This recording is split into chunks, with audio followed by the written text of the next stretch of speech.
C'est pour dire que c'est parti et nous allons parler effectivement d'un sujet qui est vraiment brûlant, un sujet très difficile parce qu'il touche, c'est celui de la sédation profonde ou euthanasie, en tout cas il touche à la fin de vie, et puis c'est un sujet qui est politiquement d'ailleurs difficile. Moi je pense que la plupart peut-être d'entre nous, en tout cas moi je me situe là-dedans, on en arrive à ne plus très bien savoir ce qu'il en est sur la fin de vie. Justement pour nous éclairer, nous avons donc avec nous à ma droite Jacqueline Heremans. Alors vous venez de Belgique, je vous laisse vous présenter. Bonjour, tout d'abord un grand merci et toutes les félicitations pour l'organisation de ce forum. Nous n'avons en Belgique que certains moments organisés par le comité consultatif de bioéthique tous les 2 ans, d'avoir ce contact et d'avoir la possibilité d'ouverture vers un grand public. Je suis Jacqueline Heremans, je viens effectivement de ce pays pas très loin de la France finalement, qui s'appelle la Belgique, un pays impossible, surréaliste, qui peut être connu pour le meilleur et pour le pire. Et je suis présidente de l'Association pour le droit de mourir dans la dignité francophone en Belgique. Je suis membre du comité consultatif de bioéthique et je suis aussi, dans la vie courante, avocate. Avocate. Et puis Régis Aubry. Régis Aubry aussi, qui est au CCNE, Comité national d'éthique, mais pas que. Oui, merci également donc, pour cette invitation et ce sens du débat que vous avez, parce que ce sont des questions qui font débat, par définition. Oui. Celui qui sait n'est pas né sur ces questions-là.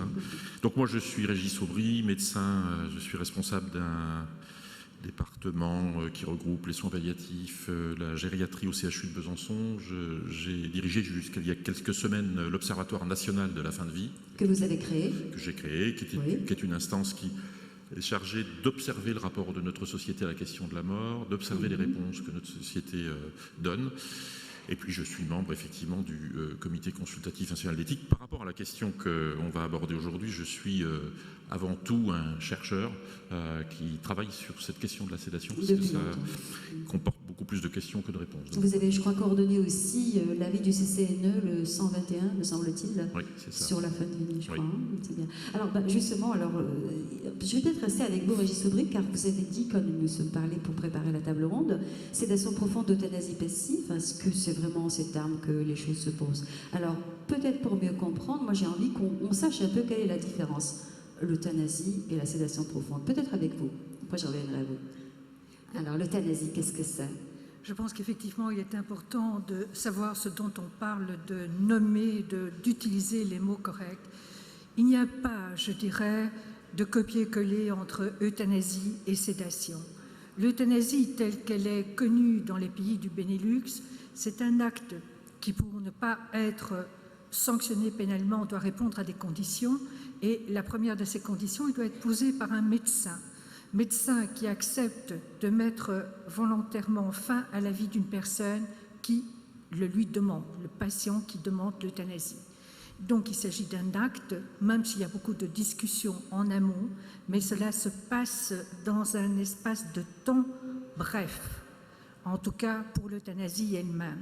Et c'est le patient qui demande l'euthanasie et c'est le médecin qui consent, si on se trouve dans les conditions, à pratiquer cette euthanasie. La sédation, en revanche, c'est un traitement, et un traitement, je dirais, qui remonte à la nuit des temps, c'est-à-dire quand on ne peut plus répondre, on ne peut plus donner de solution de traitement par rapport à des douleurs, et je dirais même à des souffrances, puisqu'aux Pays-Bas, on prend en compte également des souffrances existentielles. On diminue la conscience de la personne, on fait en sorte que la personne ne soit plus consciente de sa souffrance. On sent bien, la démarche, elle est d'abord celle du médecin qui va proposer un traitement et éventuellement du patient qui va l'accepter. Je ne vais pas entrer dans les explications de sédation terminale, palliative, etc., parce que je pense qu'il serait préférable que ce soit Régis Aubry qui donne les éléments plus précis au point de vue donc de ce que c'est une sédation terminale ou sédation palliative. Je me demandais quand même en vous écoutant, est-ce que l'euthanasie, est-ce que c'est quelque chose qui fait encore débat chez vous ou c'est intégré dans la société, par la société ou pas? Le jour où il n'y aura plus de débat, je serai inquiète. Parce que justement, il faut toujours se poser des questions. Il n'y a pas une réponse unique et que chaque cas est individuel. Et que quand on a voté cette loi, on n'a pas clos ce dossier pour différentes raisons. Parce qu'il s'agit aussi de former les médecins, de former le personnel soignant. Il s'agit aussi de se poser les questions, se trouve-t-on vraiment dans un cas qui est prévu dans les conditions de la loi? Et au fil du temps, des questions nouvelles sont apparues, comme aujourd'hui, par exemple, la réponse qui peut être donnée à des souffrances psychiatriques, ou plutôt à des maladies psychiatriques, puisqu'il faut faire la différence. Donc, le débat ne sera jamais clos. Je dirais que, cela étant, s'il n'est pas clos, il y a une grande adhésion de la part de la population et aussi du corps médical dans son ensemble. Les exceptions maintenant se font rares. Elles existent encore, des personnes qui sont totalement opposées à l'euthanasie dans toutes les conditions qui peuvent se présenter. Mais ça devient vraiment une minorité. Des médecins viennent de temps à autre nous trouver en disant nous étions réticents par rapport à cette législation, mais aujourd'hui nous vous remercions d'avoir œuvré pour cette législation, car cela nous a permis d'ouvrir la parole, de pouvoir se libérer en quelque sorte de mots parfois difficiles quand les patients arrivent en fin de vie. Oui, ça ne doit pas être non plus facile pour un médecin de poser un acte comme celui de la mort. Enfin, certainement pas. On va voir ça tout à l'heure. Régis Aubry, je disais, on est un petit peu, peut-être que pour certains c'est très clair ce qu'il en est en France, mais je pense qu'on est pour la plupart très mal à l'aise, on ne comprend pas bien sédation profonde, on se dit qu'est-ce que ça veut dire, et puis alors en fait on injecte un produit dont je sais que la personne en fait finira quand même par mourir, mais je ne mets quand même pas un acte de mort dessus. Enfin, on est très très mal à l'aise. Alors dites-nous d'abord de ce dont il s'agit. Peut-être je vous dis d'abord pourquoi on est amené à parler de sédation, parce que certes on en parle depuis longtemps, mais je trouve qu'il faut prendre conscience que finalement c'est du fait des avancées techniques et scientifiques de la médecine qu'on est paradoxalement amené à penser des nouvelles figures de la fin de vie, des nouvelles formes de la fin de vie. Je le dis simplement, mais la médecine, dans ses avancées techniques et scientifiques, est capable de générer des situations de fin de vie inédites, complexes, sources de souffrance. Un des enjeux bien plus importants, me semble-t-il, que celui de la sédation à proprement parler, on va y venir, c'est peut-être que la médecine s'interroge sur la question suivante: est-ce qu'au motif qu'on sait faire, prolonger la vie, maintenir la vie dans des conditions difficiles, est-ce qu'au motif qu'on sait le faire, on doit le faire? Et je pense que dès lors qu'on s'interrogera... C'est l'acharnement, c'est ça l'acharnement? Oui. C'est l'acharnement, mais c'est aussi l'emballement que toutes puis l'emballement que toutes les offres que la médecine moderne laisse entrevoir, l'emballement auquel on ne doit pas céder. Je pense qu'il y a quelque chose qui est de l'ordre d'une prudence qu'il faut avoir, il y a quelque chose qui est de l'ordre d'une incertitude à maintenir, consubstantielle à l'exercice de la médecine. On est en France, par exemple, très marqué depuis quelques années par des affaires médiatisées. Je pense à l'affaire Vincent Lambert en particulier. On voit bien, oui, on voit bien que des situations nouvelles sont créées par la capacité de la médecine à maintenir en vie des personnes. Donc c'est de ça, me semble-t-il, que naît paradoxalement l'accentuation du débat sur la place de la sédation. Alors, la sédation, vous l'avez dit, c'est un traitement médicamenteux, médical, qu'on pourrait appeler un pis-aller en quelque sorte, hein, qu'on donne à défaut de pouvoir calmer certains symptômes. En d'autres termes, les indications qui alors ne datent pas d'aujourd'hui, vous avez raison, hein, qui ont fait l'objet de recommandations, bonnes pratiques médicales en France, en Europe, en Belgique, etc. Toutes les sociétés savantes se sont penchées là-dessus. En fin de vie, lorsqu'une personne est atteinte, présente ce qu'on appelle des symptômes que l'on juge réfractaires, je prendrai pour explicite l'exemple des douleurs, de certaines douleurs qu'on ne peut pas forcément contrôler ou que l'on ne peut pas forcément contrôler aussi vite qu'on ne le souhaiterait. Il nous arrive, et c'est une indication de la sédation, d'utiliser des produits qui endorment en quelque sorte la personne, qui altèrent sa vigilance, voire sa conscience, pour permettre de passer parfois un cap, le temps de trouver une technique qu'on applique qui va enlever la douleur. C'est aussi une autre indication de la sédation en toute fin de vie, parfois, lorsque les personnes présentent des fins de vie un peu apocalyptiques. Des gens qui s'asphyxient, des gens qui ont des hémorragies extériorisées où il apparaîtrait invraisemblable qu'on exige des personnes qu'elles assistent à leur propre fin épouvantable. Donc on endort les personnes pour qu'elles ne se voient pas mourir parfois d'hémorragie dans des cancers des voies aérodigestives supérieures ou d'asphyxie chez certaines personnes. Et puis, et c'est ce qui fait peut-être débat aujourd'hui, parce que ce que je viens de dire ne me semble pas devoir faire beaucoup débat, c'est du respect des personnes. Et puis arrivent d'autres questions qui ne sont pas celles des douleurs ou des symptômes qui ne sont pas contrôlés, mais qui sont celles de la souffrance, vous le nommiez tout à l'heure, souffrance. Je vais même mettre de côté tout ce qui serait de l'ordre de la dépression, pour lequel on pourrait encore avoir un recours à la médecine, mais la souffrance en ce qu'elle est un questionnement de nature existentielle sur le sens, ou précisément parfois l'impression du non-sens que peut avoir l'existence. C'est la raison pour laquelle en France aujourd'hui, il y a eu un débat depuis plusieurs années, puis il y a une proposition de loi qui vient d'être examinée par le Parlement avec quelques allers-retours, et puis une commission mixte paritaire qui vient de voter un texte là qui propose de rendre possible une réponse par la sédation à quelqu'un qui en toute fin de vie dirait mais au nom de quoi dois-je assister consciemment à une vie qui m'insupporte en quelque sorte. Je ne demande pas forcément à ce que l'on me fasse mourir, je demande simplement à ce que l'on me permette de ne pas vivre dans la souffrance ce qu'il me reste à vivre. C'est une nuance qui, me semble-t-il, est importante, et vous le disiez très bien, hein, la différence avec l'euthanasie, c'est que l'euthanasie, c'est bien, vous l'avez dit, l'injonction d'un produit à visée létale qui doit suivre une demande d'une personne, mais l'intention là est d'administrer un produit létal. L'intention dans le cadre de la sédation, c'est d'atténuer la perception qu'a la personne. Les travaux dont on dispose aujourd'hui ne nous permettent pas, avec, je ne voudrais pas ici faire état de connaissances qu'on n'a pas, parce que justement, nous le disions avant, un des enjeux, c'est peut-être de produire vraiment des travaux de recherche autour de ces questions-là. Mais aujourd'hui, il n'apparaît pas certain que l'administration de produits qui altèrent la conscience des personnes raccourcissent leur existence.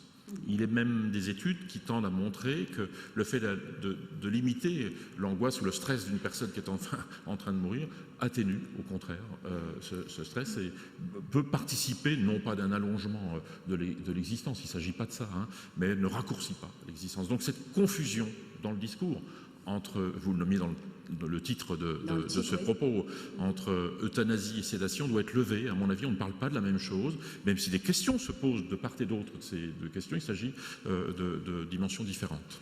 Alors, est-ce qu'on se dit, donc il y a cette sédation, injection d'un produit, pour toutes les raisons que vous évoquez, en plus vous êtes bien placé puisque vous êtes dans une unité spécifique, pourquoi?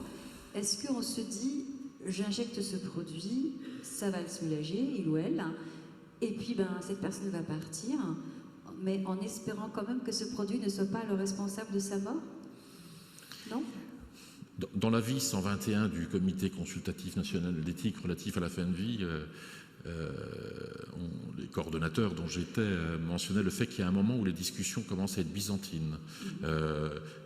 Est-ce que la question est vraiment de savoir si nous participons ou pas de l'accélération de la survenue de la mort lorsque la personne est de fait en train de mourir?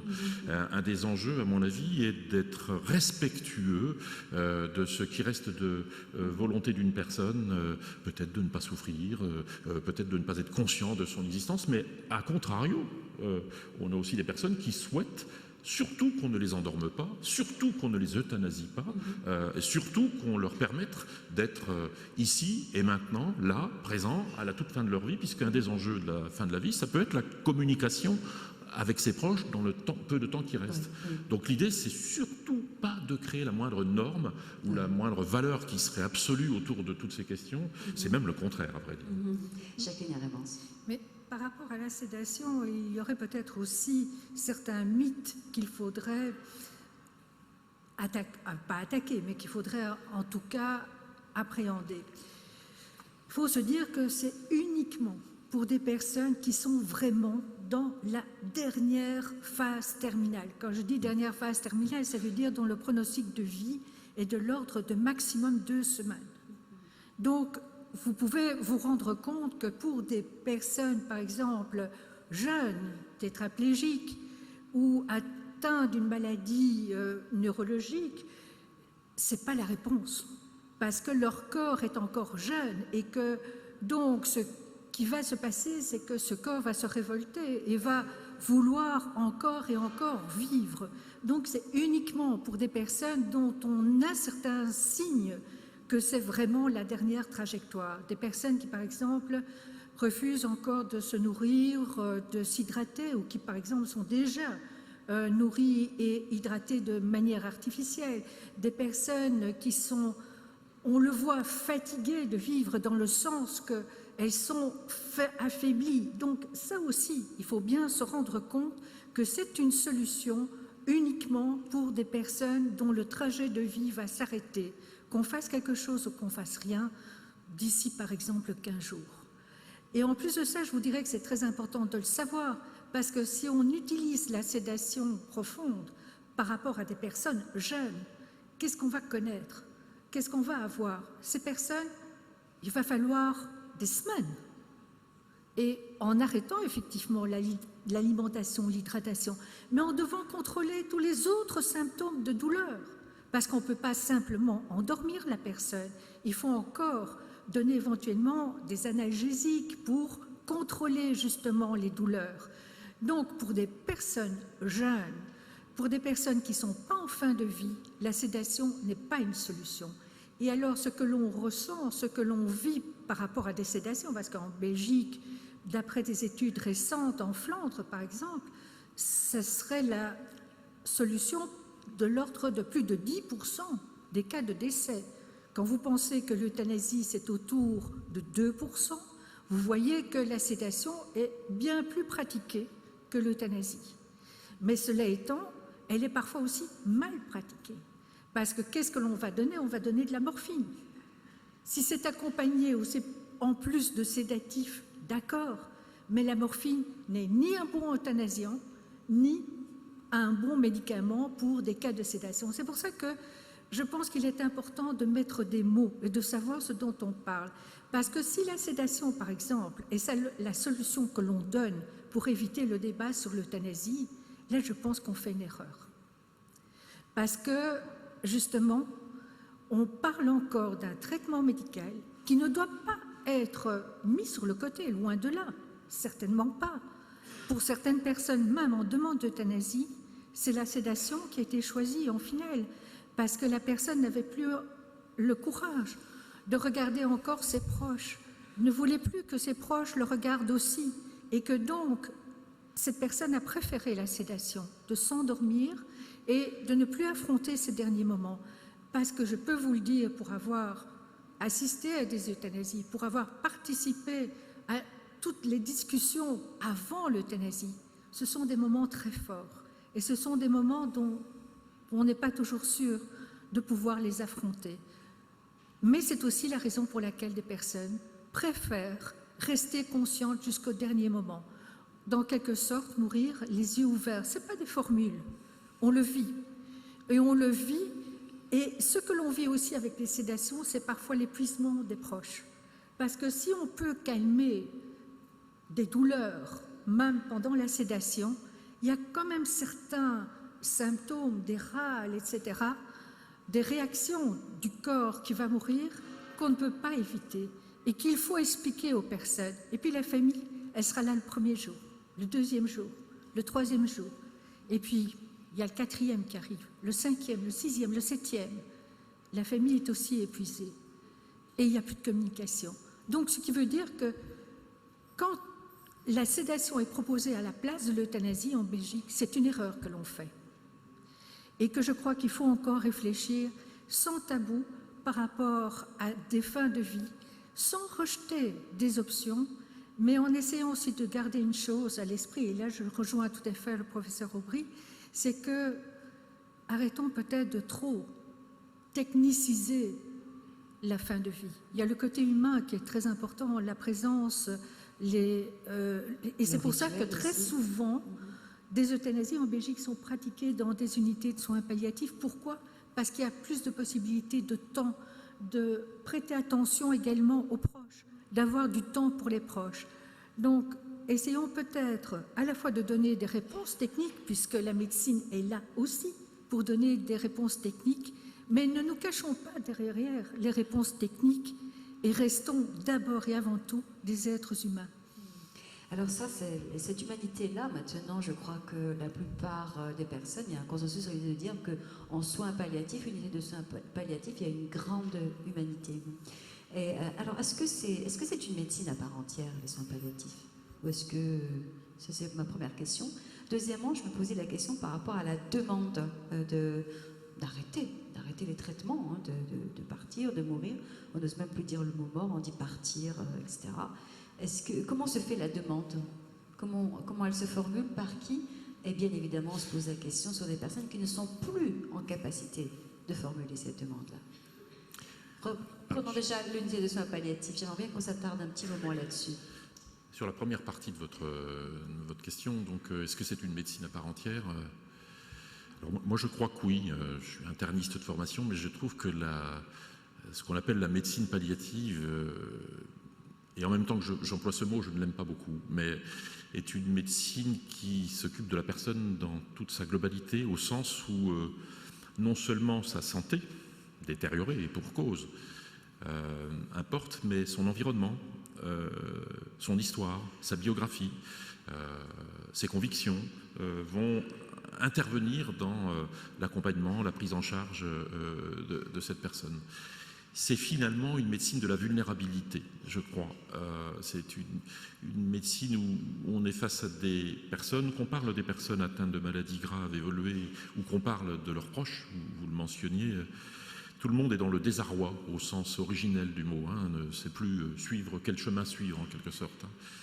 Vous imaginez un peu le risque qu'il y aurait, le risque même d'emprise qu'on peut avoir sur des personnes lorsqu'elles sont dans un tel état de vulnérabilité. Il y a donc une attention portée extrêmement importante à toute cette dimension de la personne, et ça nécessite pour le médecin ou pour le soignant, de mon point de vue, de développer de très grandes compétences médicales, parce que ça rejoint la deuxième partie de votre question. Qu'est-ce qu'il y a derrière une demande d'euthanasie par exemple, ou une demande de sédation? Il y a toujours une grande souffrance. Il y a toujours quelque chose, en tout cas. Ça n'est pas pour rien qu'on en arrive à demander à ce que sa conscience soit altérée ou que sa vie cesse, entre guillemets. Il y a un grand désarroi, il peut y avoir une très grande volonté aussi, une autonomie de la personne. Je crois que précisément, ces demandes doivent être analysées avec beaucoup de précision, beaucoup de rigueur. On sait aujourd'hui, d'ailleurs on est en train de mener quelques travaux de recherche qualitative sur ces questions-là. Qu'est-ce qu'il y a derrière une demande et qu'est-ce qu'il y a de caché derrière une demande? Et plus j'avance dans ces travaux de recherche, plus j'ai l'impression que c'est compliqué d'ailleurs, tout cela. Il y a de fait, à mon avis, des histoires de vie. Il y a des représentations, il y a parfois des douleurs, il y a toujours des souffrances, il y a toujours un besoin de respect des personnes, qui peut être un besoin d'accompagnement, mais on le disait tout à l'heure aussi, parfois un besoin très présent en fin de vie, c'est que des personnes, c'est qu'on leur foute la paix aussi. Donc il y a toutes ces questions derrière, qui doivent être posées derrière les demandes. Et je voudrais juste ajouter une petite chose par rapport à ce que disait Madame tout à l'heure. On le partageait d'ailleurs avant cet échange-là. Ça n'est pas tant la sédation en elle-même ou la question de l'euthanasie en elle-même qui fait question, c'est l'usage que l'on peut faire, ou précisément le mésusage que l'on peut faire de la sédation ou de l'euthanasie. Voilà, je crois qu'il faut... Cette liberté que l'on pourrait avoir à les utiliser. Voilà. Et la sédation, c'est l'utilisation de médicaments sédatifs, ce n'est pas l'antalgie. L'euthanasie, c'est l'utilisation de produits létaux, ce n'est pas la sédation et ce n'est pas l'antalgie, entre guillemets. Nous ne parlons pas de la même chose, encore une fois. Tout ceci se rejoint autour de la question de la façon d'appréhender la souffrance de l'homme à la phase ultime de son existence. Il y a une chose qui marque beaucoup la fin de la vie, que l'on soit croyant, pas croyant, que l'on ait des convictions philosophiques sur ces questions ou pas. Il y a une chose qui est constante, me semble-t-il, c'est l'importance, l'épaisseur de l'angoisse. Vous savez, le problème de la fin de vie et de la mort, c'est que personne n'en est jamais revenu pour en témoigner. Donc c'est un des rares... le verbe mourir ne peut pas se décliner ou s'employer au passé composé. Personne, celui qui vous dirait « je suis mort », méfiez-vous de cette personne, à mon sens. Donc, faute d'expérience, il y a une grande angoisse autour de tout cela. Il y a besoin, autant qu'on le peut, je le répète, d'anticiper ces situations de fin de vie, d'anticiper ce qu'il peut advenir. Je sais que demain, il y aura un débat avec Didier Sicard sur la question des directives anticipées. J'insiste pour ce qui me concerne sur le mot d'anticipation. Même si nous savons que nous ne pouvons rien prévoir de ce qui se passera exactement, nous savons aussi que de parler de ce qui peut advenir diminue l'angoisse de ce qui advient, entre guillemets. Il y a donc besoin, à mon avis, autour des questions de fin de vie, et particulièrement dans des sociétés comme les nôtres qui ont un peu nié la réalité de la finitude de l'homme, de reparler de ces questions, d'anticiper.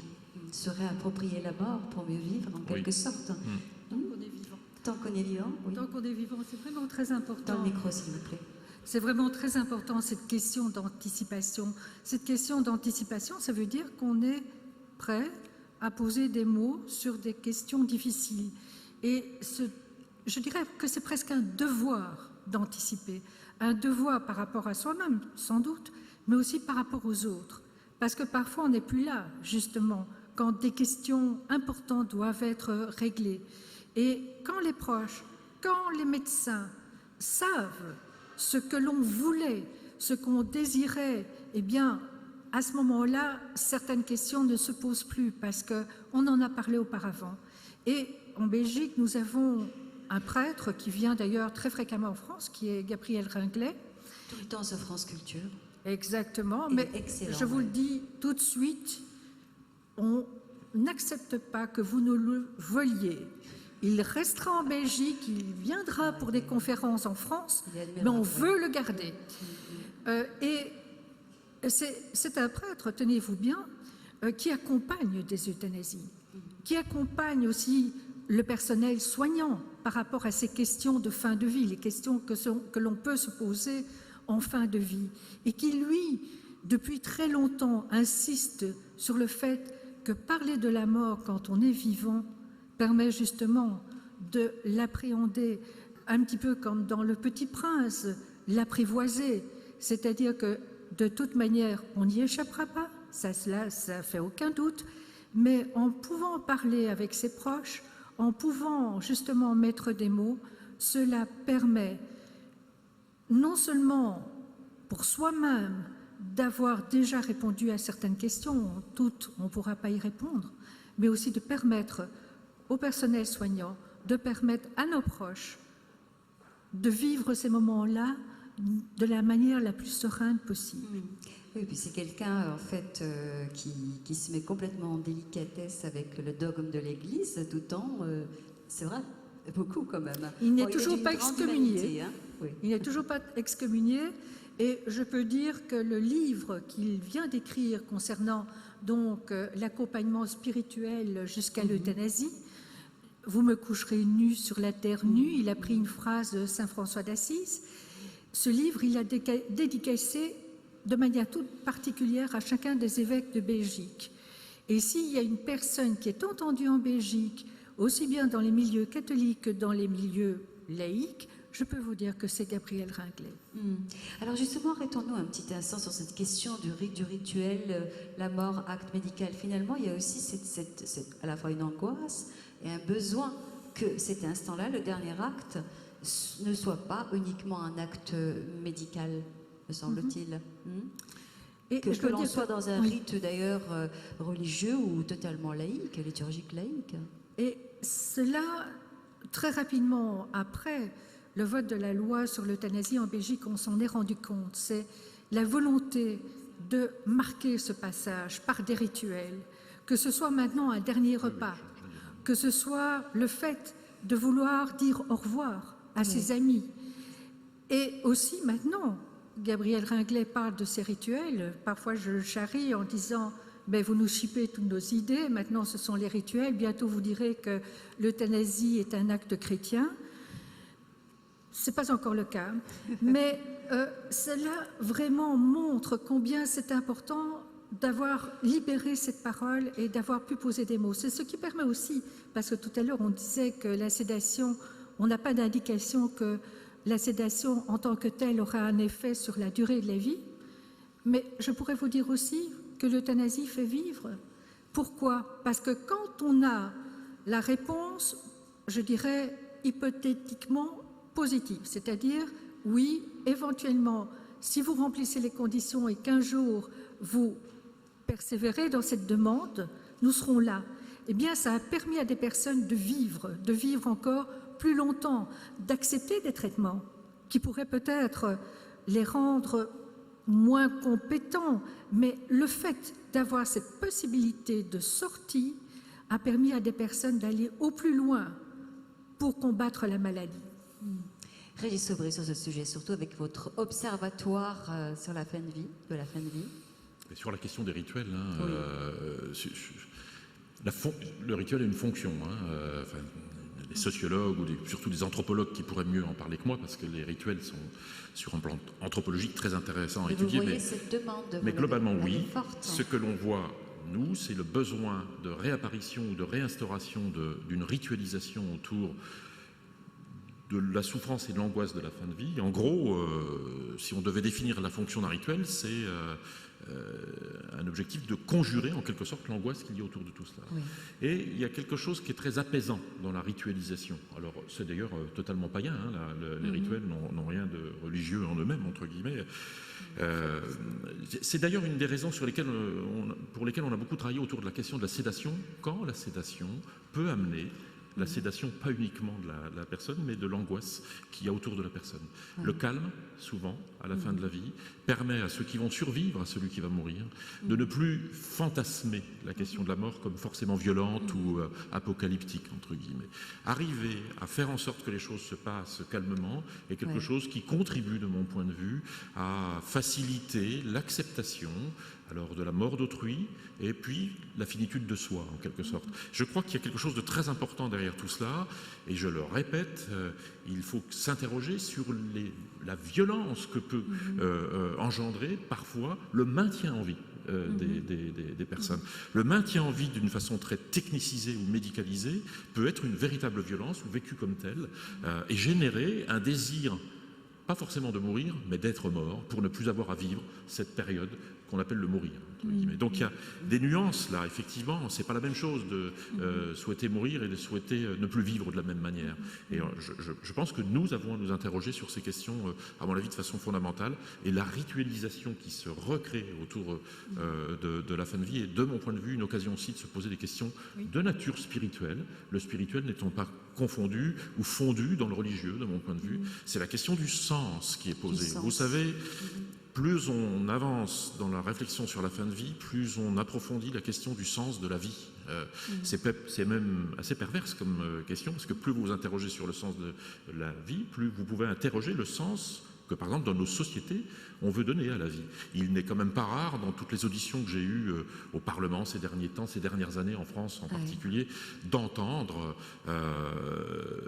des parlementaires avoir une vision très utilitariste de l'existence.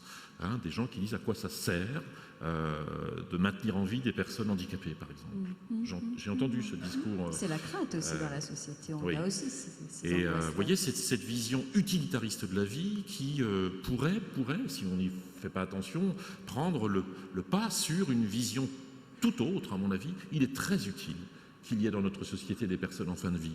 Il est très utile que dans notre société, il y ait des personnes handicapées. Il est très utile qu'on ait des personnes très âgées et dépendantes de notre société.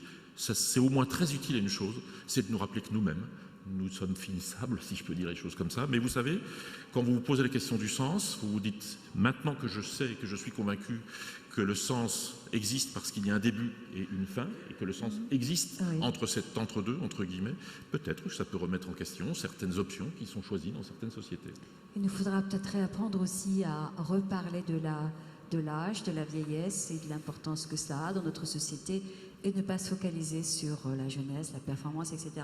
Je voudrais juste qu'on laisse la porte ouverte, monsieur, parce qu'on étouffe. Laissez la porte ouverte. Et saluer ceux qui sont dans l'autre salle, hein, parce qu'on y... voilà. Donc bonjour à tous, vous qui êtes de l'autre côté, dans les autres salles. Donc tout à l'heure, il y aura certainement des personnes qui vont quitter celle-ci. Vous pourrez aussi venir vous installer là. En tout cas, ils peuvent nous suivre directement sur les écrans. Jacques Néréman, vous vouliez rajouter quelque chose avant de donner la parole à la salle? Mais toutes ces questions sont effectivement très importantes, mais je voulais peut-être ajouter une chose par rapport aux soins palliatifs. Je préfère, pour ma part, parler de culture palliative, qui devrait d'ailleurs envahir toute la médecine. De ne pas vouloir, et là, effectivement, nous nous rejoignons, de ne pas vouloir une médecine performante à tout prix, au prix de l'humain, très souvent, mais accepter qu'à certains moments, il faut glisser très rapidement vers ce qu'on appelle des soins continus, cela peut être des soins palliatifs, peu importe, mais d'avoir cette attention, parce qu'après tout, quand une femme accouche, est-ce qu'elle n'a pas droit non plus à avoir cette écoute au point de vue de son histoire, d'avoir justement cette culture palliative qui envahirait, qui contaminerait, dans un sens positif, toutes les strates de la médecine et d'accepter aussi le lâcher-prise à certains moments. C'est vrai que j'entends encore des personnes qui disent qu'une demande d'euthanasie, c'est un échec pour elles comme médecin. Non, ce n'est pas un échec. Il faut, à certains moments, justement, se rendre compte qu'on est arrivé à un stade où le lâcher-prise est important. Alors, juste avant de vous donner la parole, j'aimerais bien que les étudiants de l'ISEC qui nous accompagnent aujourd'hui, en tant que grands témoins ou ambassadeurs sur cette session, lèvent la main pour que je puisse savoir et lui donner la parole. Est-ce qu'elle est là? Bien, ben écoutez, je ne la vois pas, peut-être qu'elle se manifestera tout à l'heure.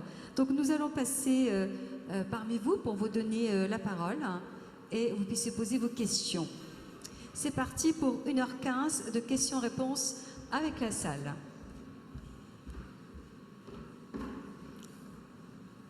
Oui, madame? Deux questions pratiques. Que fait-on concrètement si on veut préparer cette fin de vie, prendre les dispositions? Est-ce qu'il y a des papiers à remplir, des démarches à faire? Donc, très pratiquement, comment fait-on?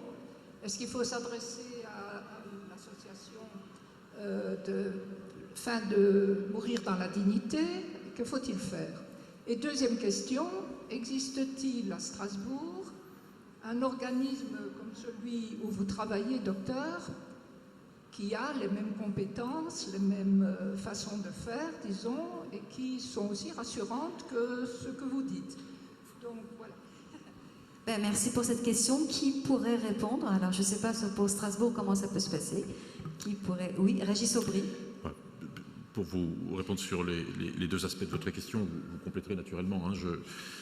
Alors on est obligé de faire aussi avec la législation qui est la nôtre. Aujourd'hui, et je pense que d'ici la fin du mois, la loi relative à la fin de vie va être votée, qui comportera d'autres droits. Le droit à la sédation, à mon sens, va être voté. Puis, j'insiste, mais je crois que vous en parlez demain, la question des directives anticipées contraignantes. Je dis quand même un mot, puisque peut-être le public ne sera pas le même. C'est très intéressant. Ouais. Si. Aujourd'hui, si vous souhaitez exprimer par écrit, quand même l'écrit a une valeur, quand on arrive à écrire ce que l'on ne veut pas, par exemple, et qu'on le date et qu'on le signe, eh bien cet écrit devra être suivi des faits. Mais si vous dites aujourd'hui, en février 2016, parce que je suppose que la loi va être votée à la fin du mois de janvier, entre guillemets, j'écris que si je me trouve dans telle ou telle situation, je souhaite qu'on ne me mette pas en œuvre ou qu'on arrête tel ou tel traitement qui contribuerait à me maintenir en vie. Je souhaite, ce sont des exemples bien sûr que je vous donne, je souhaite ne pas assister consciemment à la toute fin de ma vie et je souhaiterais qu'on m'administre une sédation profonde et continue. Eh bien, demain, nous devrons, quand je dis nous, c'est-à-dire la médecine, si vous êtes dans un environnement médical, devra respecter ce que vous aurez à ce point pensé et anticipé que vous l'aurez écrit et signé, entre guillemets. Ça n'est pas fait, ça va se discuter. Par contre, ce qui ne peut pas se faire aujourd'hui, et demain encore, si j'en crois ce qui est dans le contenu de la loi, on ne peut pas aujourd'hui transgresser la loi française qui interdit l'euthanasie au sens où vous la définissiez, c'est-à-dire le fait d'administrer un produit létal dans le but de donner la mort à quelqu'un. Voilà ce qui peut être fait. Alors maintenant, par rapport à la deuxième partie de votre question, il y a en France maintenant, et je vous réponds d'autant plus que j'ai coordonné le précédent plan national de développement des soins palliatifs en France, 130 ou 140 unités de soins palliatifs dont la vocation est d'accueillir les personnes qui sont en fin de vie, mais dans les situations les plus compliquées. Il y a près de 450 équipes mobiles de soins palliatifs, vous en avez en Belgique aussi, qui ont pour vocation d'être des aidants des équipes pour le développement de la culture palliative un petit peu partout dans les services, ce que vous nommiez et ce que je partage effectivement. Il y a encore beaucoup de travail à faire, vous savez, en France, pour que cette culture soit intégrée dans la pratique de tous les acteurs de la santé. Et je ne porte pas de jugement en disant cela. Je suis enseignant à la faculté de médecine. Je vois combien les sciences humaines et sociales, combien la réflexion philosophique, combien toutes ces dimensions, à mon avis, essentielles, ont totalement déserté la formation médicale. Et combien, plus que de créer des structures dites de soins palliatifs, il s'agirait de former tous les acteurs de la santé à apprendre à construire une réflexion de nature éthique avec des personnes malades qui, malades qu'elles sont, n'en sont pas moins capables d'exprimer un avis, me semble-t-il. Et je pense qu'il nous faudra quand même encore quelques années pour que ces questions, je parle de l'éducation et de la formation, irriguent totalement tout le secteur de la santé. Je le déplore, mais en même temps, la réalité à laquelle vous m'invitez à répondre est celle-ci. Il y a eu de grandes avancées en France, en Belgique, en Europe en général. Je crois quand même, j'étais à Montréal il y a quelques semaines, qui était un berceau un peu du développement de la médecine palliative. Nous avons dans nos organisations fait un travail considérable depuis une vingtaine d'années pour essayer d'amener en France une tentative d'égalité d'accès aux soins palliatifs. Mais il y a beaucoup de travail à faire et pour moi ça passe par le développement de la formation et par le développement de la recherche. Alors juste un petit erratum, là j'ai dit très enthousiaste, c'est parti pour 1h15 de débat. Non, on est sur un format d'1 heure, pardonnez-moi. Mais par contre, on aura tout le loisir de revenir aussi là-dessus demain, bien évidemment. Madame, votre question. Oui, peut-être pourrais-je apporter un complément d'information. Le problème aussi est la validité des documents que l'on établit dans un pays par rapport à un autre. Donc, ce qui veut dire que les directives anticipées en France sont valables en France. Les déclarations anticipées faites en Belgique sont valables en Belgique. Et même dans les pays du Benelux qui connaissent des lois concernant l'euthanasie, etc., il n'y a pas encore harmonisation de ces documents. C'est aussi un point important. Mais une différence entre la Belgique et la France, c'est aussi la question du mandataire. En Belgique, nous pouvons désigner un mandataire qui exerce les droits du patient si celui-ci n'est plus en état de le faire. En France, on ne parle que de personnes de confiance. Et donc, ce qui veut dire que vraiment avoir un mandataire qui puisse... j'ai lu la loi, alors il y a peut-être des choses différentes, mais dans la loi, en tout cas, il n'est pas question de mandataire par rapport aux droits du patient. Donc, c'est une différence qu'il y a, et je le maintiens parce que dans la loi, telle que je l'ai lue, peut-être qu'il y a une autre loi, mais à ce moment-là, il n'y a pas cette possibilité pour une personne d'exiger, par exemple, d'exercer les droits à la place. Qu'on ne parle pas, par exemple, je sais, de mandataire de soins, c'est des notions quelque peu différentes. Donc, l'aspect contraignant est beaucoup plus fort en Belgique par rapport aux directives, aux déclarations anticipées en matière de refus de traitement. Alors, il y a 3 questions, puis je retourne à la tribune. Oui, j'ai une question sur la loi française et les soins palliatifs et le soulagement de la douleur. Je crois savoir que la loi française interdit l'acharnement thérapeutique et rend le soulagement de la douleur obligatoire comme priorité sur la survie. Ces lois, et c'est exprimé régulièrement, ne sont ni connues, et vous faites allusion tout à l'heure à un manque de formation, ce qui est bien évident en effet. Elles ne sont ni reconnues et encore moins appliquées. Est-ce que ce n'est pas quelque chose que l'on ne devrait pas pouvoir reconnaître comme ça aussi facilement en disant bah oui, c'est comme ça, la loi n'est pas appliquée. Je trouve ça vraiment déplorable quand on sait que c'est en fait les derniers quelques semaines, quelquefois mois, quelquefois même années d'une personne qui sont en question là. Et vous parliez des soins palliatifs et je comprends bien, si j'ai bien compris aussi, les soins palliatifs sont formés de deux éléments qui sont le soulagement de la douleur et une définition que j'ai trouvée dans un mot croisé récemment que j'ai trouvé formidable. Moi, je cherchais analgésique et non, c'était sollicitude. J'ai trouvé ça fort bien parce qu'en effet, il me semble que ce sont les deux axes des soins palliatifs. Et il me semble que du côté du soulagement de la douleur, on est, comme je vous disais tout à l'heure, dans une non-reconnaissance de ce droit pour l'instant en France. Et c'est là que les choses bloquent parce que la loi, en effet, pourrait déjà nous aider à faire beaucoup mieux que ce que l'on fait maintenant. On va regrouper 2 ou 3 questions. Pierrette. Bonjour, Pierrette Aufière, avocate et membre de l'espace régional éthique Midi-Pyrénées à Toulouse. C'est pour apporter un complément d'information à la notion du représentant et des mandataires dans la loi française. Alors, il n'y a pas quelque chose de particulier, certes, dans la loi qui va être votée, Leonetti, mais il existe la capacité de désigner ce qu'on appelle, dans le cadre d'un mandat de protection future, qui est réglé par le Code civil, la possibilité de demander à quelqu'un de s'occuper de vous sur le plan physique et de remplir en partie le rôle de la personne de confiance. Et il va arriver un autre processus qui est voté, qui est applicable depuis le 1er janvier, mais dont les décrets d'application ne sont pas encore sortis, qui est l'habilitation dans le cadre d'un texte qui va permettre à des membres de la famille, des proches, de devenir, je dirais, des tuteurs aussi, mais avec la désignation par le juge des tutelles, mais après, le juge des tutelles ne contrôle plus. Donc ces personnes-là peuvent représenter la personne, la représenter dans les actes de la vie civile, mais la représenter aussi dans les actes de santé, et remplir également la mission de la personne de confiance. Donc on ne peut pas dire qu'il n'existe pas de mandataire qui puisse être informé des demandes des gens. Pierrette. Alors, pardonnez-moi, je vais juste prendre ici 2 questions. Voilà. Qui sont en attente depuis un moment. Je vous écoute. Merci. Alors vous parliez tout à l'heure de mauvais usage de ces 2 méthodes qui sont euthanasie et donc sédation, notamment quand les patients avaient exprimé leur désir donc notamment d'euthanasie.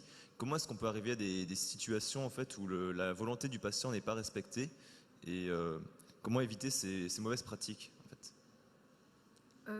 Merci pour votre question. La deuxième question, je vous laisse noter à la tribune. Bonjour, Thibaut Graillot, producteur de documentaires. On s'intéresse à la problématique de la fin de vie. J'avais une question pour Monsieur Aubry. Quel est votre sentiment en tant qu'homme sur l'euthanasie et sur le suicide assisté? Qu'est-ce que vous en pensez, vous, en tant qu'être humain? Merci. Merci beaucoup. Alors je réponds en tant qu'être humain. Allez, en tant qu'être humain, qu'en pensez-vous? Parce que jusqu'à maintenant, ce n'était pas à ce titre-là que je parlais, bien entendu. Écoutez, monsieur, ce que j'en pense, et c'est ce que je disais à madame juste avant qu'on ne commence, c'est que plus j'avance en expérience et en âge, plus je trouve que ces questions sont compliquées et ne peuvent pas être réduites à une position binaire, pour ou contre. Voilà ce que j'en pense. Maintenant, je voudrais profiter quand même, puisque nous nous étions dit que nous tâcherions d'être clairs sur le plan sémantique, de bien distinguer cette question de l'euthanasie qui a été, je pense, définie correctement, de 2 autres questions qui, de mon point de vue, me semblent devoir être définies. Vous parliez, monsieur, de la question du suicide assisté, et j'y ajouterai celle de l'assistance au suicide. Je pense qu'une question va probablement être débattue dans les années qui viennent en France, en tout cas ça l'a été au sein du Comité consultatif national d'éthique l'année dernière. C'est la question de l'assistance au suicide. L'assistance au suicide consiste à, c'est ce qui se passe par exemple dans l'État d'Oregon ou dans l'État de Washington aux États-Unis, qui vient d'être dépénalisé également en Californie.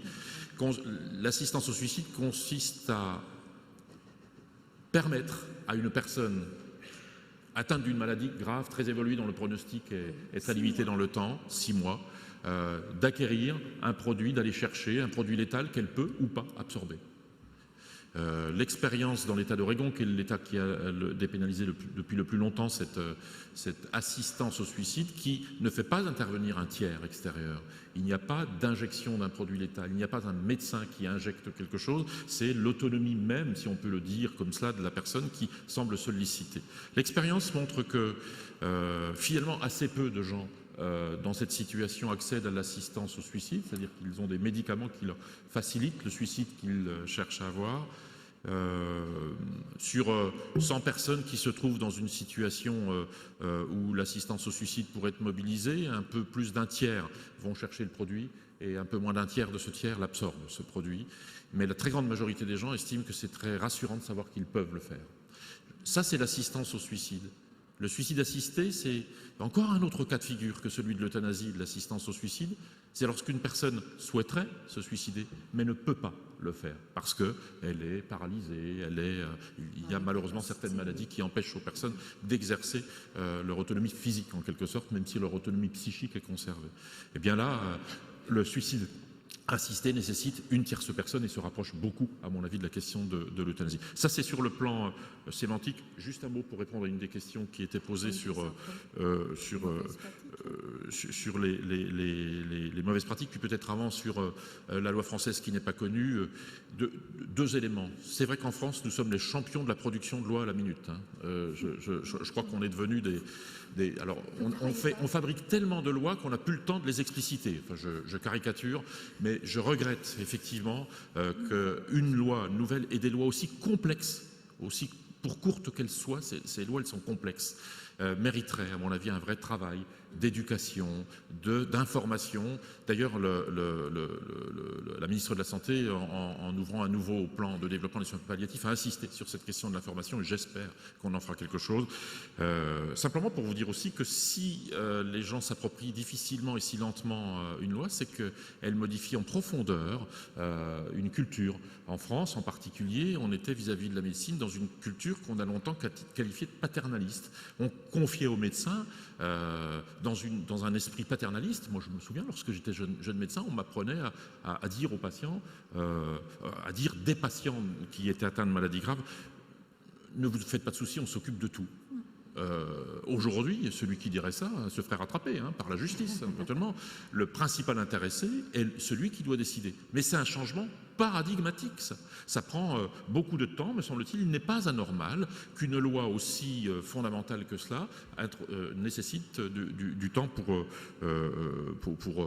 apporter des changements réels dans la pratique. Ça rejoint la question que je donnais tout à l'heure de la formation et de l'éducation, me semble-t-il. Jacqueline Raymond, encore un mot peut-être. Au point de vue des champions de loi, je crois que la Belgique aussi pourrait bien concourir, mais je me demande si la non-appropriation de cette loi résulte aussi par le fait qu'on a avancé, mais presque en marchant à reculons, en n'abordant pas toujours toutes les questions. Et donc, il est difficile aussi de s'approprier une loi qui n'est pas tout à fait claire. Et le danger aussi, c'est de mettre dans une loi ce qui n'appartient peut-être pas au domaine législatif. Je suis quelque peu étonnée que l'on mette dans une loi des éléments concernant un traitement, comme la sédation. Est-ce que c'était vraiment nécessaire de mettre dans une loi le fait qu'on a droit à un traitement qui est la sédation? Pour ma part, là, je reste avec des interrogations et je reste évidemment avec beaucoup d'interrogations, d'autant plus que je dois quand même le dire. Nous recevons beaucoup de demandes de la part de patients français qui veulent venir mourir en Belgique. On a parlé par caricature des pensionnés néerlandais qui auraient été en Allemagne, je peux vous dire que si les pensionnés vont dans un pays pour leur pension, ça sera plutôt en Espagne ou dans le sud de la France. Mais on a caricaturé cette question, alors que je peux vous dire, parce que c'est le vécu de tous les jours, que nous recevons tout le temps des demandes. Et que là, c'est peut-être une question qui devrait interpeller les responsables politiques français en se disant pourquoi ces demandes, pourquoi cette loi n'a pas encore donné satisfaction, pourquoi après avoir en quelque sorte, je sais que ce sont des mots, mais inventé le laisser mourir, maintenant on invente le faire dormir. Oui. Je caricature, mais volontairement, parce que je pense qu'encore aujourd'hui, on ne parvient pas à mettre des mots. Et que c'est comme ça, je vais peut-être être un petit peu polémique, mais qu'un médecin qui a donné un médicament qu'on utilise en sédation, qui est l'hypnovel, qu'un médecin s'est fait condamner par une cour d'assises. Alors là, je pense qu'aujourd'hui, si l'on veut avancer, ce sont des questions difficiles, ce sont des questions pour lesquelles on n'a pas de réponse unique, ce sont des questions qui ne seront jamais résolues. Mais en tout cas, si on veut avancer, il faut mettre les mots appropriés, il faut bien nommer les choses. Et comme dirait Boileau, ce qui se conçoit bien s'énonce clairement et les mots pour le dire viennent aisément. Je ne me souviens plus aisément, mais voilà, je pense que c'est vraiment quelque chose. Et ce sont des pays finalement qui n'ont peut-être pas une renommée sur le plan, et encore sur le plan artistique, etc., comme la Belgique, les Pays-Bas, le Grand-Duché de Luxembourg, mais qui sont peut-être avec une vision du débat beaucoup plus pragmatique, qui ont pu avancer. Oui.